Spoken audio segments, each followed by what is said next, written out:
매일 성경과 함께하는 아르빛교회 말씀 묵상 아르빛 바이블키 시간입니다. 2024년 1월 7일 수요일, 오늘 함께 묵상할 본문은 시편 102편 12절에서 14절 말씀입니다. 어제까지 살펴본 시편 102편 1절에서 11절과 오늘 묵상 본문인 12절에서 28절은 대립되어 보이는 구절입니다. 1절에서 11절은 극한 고통으로 하나님께 호소하는 말씀이었다면, 그와 반대로 11절부터 28절 말씀은 자신에게 머물러 있던 기도가 시온의 회복과 열방의 회복과 하나님의 영원하심으로 점차적으로 확대되어 갑니다. 시편 102편 12절에서 14절 말씀입니다. 여호와여, 주는 영원히 계시고 주에 대한 기억은 대대에 이르리라. 주께서 일어나사 시온을 긍휼히 여기시리니 지금은 그에게 은혜를 베푸실 때라. 정한 기한이 다가오미니이다. 주의 종들이 시온의 돌들을 즐거워하며 그의 티끌도 은혜를 받느니라. 오늘 시편 기자는 극한의 고통에서 희망을 붙잡는 모습을 볼 수 있습니다. 어제까지만 해도 나의 인생이 연기와 같이 사라질 것만 같고 내 뼈가 쑥같이 타는 듯한 극심한 고통이라며 하나님의 분노가 나에게 미쳤다고 눈물로 호소했던 기도였습니다. 그랬던 기도가 12절부터 완전 반대적인 이야기로 바뀌었습니다. 오히려 하나님을 찬양하고 하나님을 찾으며 여호와의 이름을 부르며 찬송하는 내용들로 180도 분위기가 바뀌어 기도하고 있습니다. 특히 어제 묵상한 기도를 유심히 살펴보면 기도의 주어는 시편 기자 자기 자신에게 있었습니다. 내 기도를 들으시고 나의 부르짖음, 나의 괴로움, 내 날이, 내 뼈가, 내 음식, 내 마음, 나의 탄식, 자기 자신에 대한 기도였습니다. 그러나 오늘 기도는 나의 기도에서 여호와, 주께서, 주님으로 주어가 바뀌었음을 확인해 볼 수 있습니다.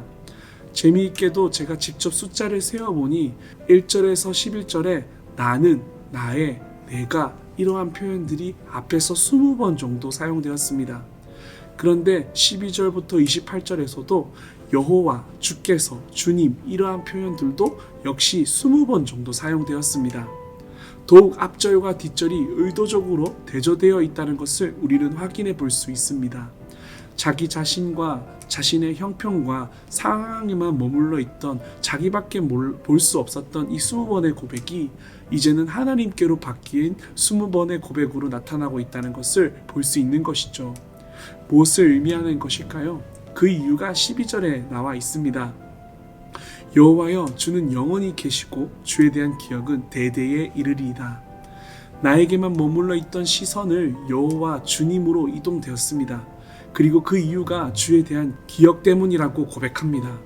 지금의 나의 형편이 비록 시온에 무너진 성전과 돌들이지만 결국 하나님께서는 긍휼히 여기시면 우리의 조상들에게도 그랬듯이 이스라엘 백성들을 보살펴 주시고 지켜주셨던 오랜 기억들처럼 다시 기쁨과 치유가 있는 곳으로 회복시킬 것을 신뢰하며 기억을 떠올리고 있는 것입니다. 기도는 나에게만 맞추어 있으면 안 됩니다. 나의 상황과 형편만 바라본다면 그 상황을 해석해낼 능력이 우리에겐 없습니다. 그렇기 때문에 우리는 하나님을 바라보아야 합니다. 하나님을 바라볼 때 문제가 하나님을 통해서 해석되어집니다. 그렇기 때문에 우리의 기도는 선하신 하나님을 향해 기도해야 합니다. 그리고 부어주셨던 놀라운 신앙의 추억을 다시 돌아봐야 합니다. 나와 함께 하셨던 하나님을 다시 기억할 때 우리는 다시 일어날 힘과 소망을 발견할 수 있습니다. 오늘 시편 기자는 다시 기억하기를 원합니다. 하나님이 주셨던 기쁨의 날들을 다시 기억하며 소망을 품고자 합니다. 오늘 저와 함께 그동안 하나님이 우리에게 베풀어 주신 은혜를 세어보면 어떨까요? 철없던 시절부터 늘 나와 함께 하시며 나를 성숙된 신앙인으로 세워가기 위해서 허락하셨던 다양한 인들을 기억하며 세어보면 어떨까요? 기억을 쫓아가다 보면 지금까지 나와 함께 하시며 여전히 나의 삶을 인도하고 계신 그 하나님을 발견하게 될 것입니다. 그래서 시편 저자는 한 걸음 더 나아갑니다. 19절에서 22절입니다.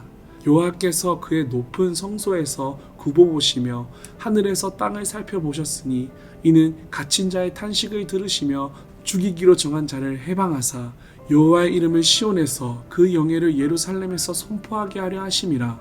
그때의 민족들과 나라들이 함께 모여 여호와를 섬기리로다. 앞에서 자신의 고통에 머물러 있던 시선이 과거의 하나님의 은혜를 기억함으로 기도의 포커스가 더욱 커져 갑니다. 온 민족과 열방을 향해 기도가 커졌습니다. 하나님을 신뢰하며 하나님께 포커스가 맞춰져 있으니 기도가 바뀌게 된 것입니다.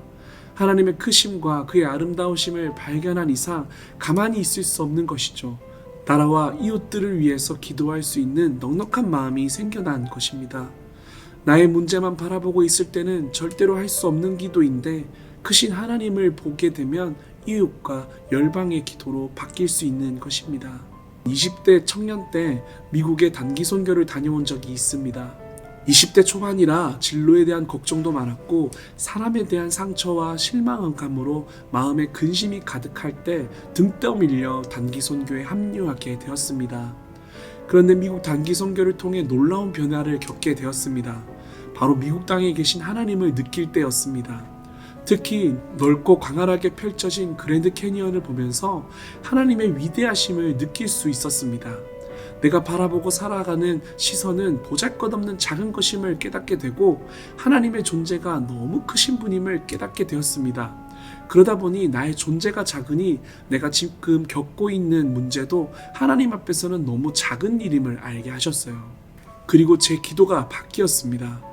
하나님, 이 문제 힘들어요 했던 고백이 하나님은 위대하십니다. 하나님은 최고이십니다. 더 이상 이 작은 일로 힘들어하지 않겠습니다로 바뀌게 된 것입니다.